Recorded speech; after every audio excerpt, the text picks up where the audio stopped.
This is an easy difficulty speedrun of Osiris, the first mission of Halo 5 Guardians. I had to record this run using Xbox DVR, so I had to stitch together 30-second segments of the run together, so there are a couple parts missing here and there, but hopefully it covers most of the unique aspects of the mission and Halo 5 speedrunning as a whole. My personal best time for this mission used to be 3 minutes and 42 seconds, but the time in this recording is actually a new personal best at 3:35. There are a lot of cool aspects of gameplay that are unique to Halo 5 that make its speedrunning metagame unique. For example, at the start of this mission, I thrust backwards to grab an empty energy sword weapon that an enemy drops from the scripted cutscene that plays at the beginning. In Halo 5, the energy sword offers a 20% movement speed increase, even if it has no ammo. This weapon would be useless in a normal campaign playthrough, but it helps me automatically save a ton of time as I run through the level with increased speed.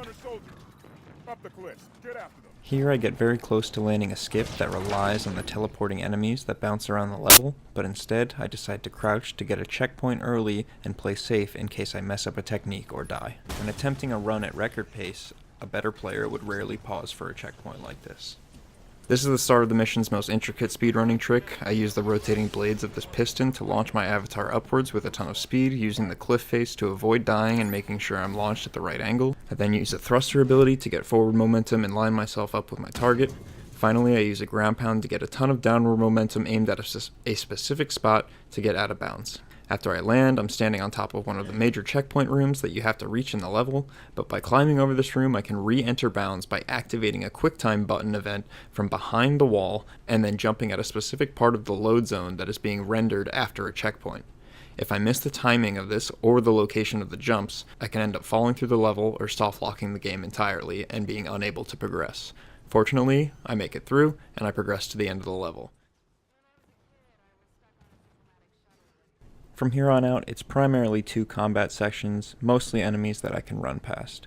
It's worth noting that the route I have memorized and the one I'm using is much slower than the most up-to-date strategies, and the world record run both looks cooler and is also much faster than this one.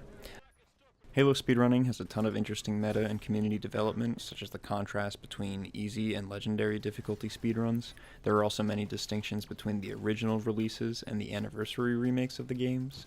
Pre-patch versions of games are also very popular speedrunning tools because sometimes multiplayer balance patches or bug fixes can negatively affect certain routes or techniques that people have developed for a run. Most legendary difficulty speedrunners will compete on a vanilla version of Halo 5, an unpatched version, to perform certain skips and techniques more consistently and improve their times. And there you go, that's Osiris, the first mission of Halo 5, in 3 minutes and 35 seconds. This run would be about in the top 30 best recorded times for this individual mission on the Halo speedrunning community site. Hope you enjoyed.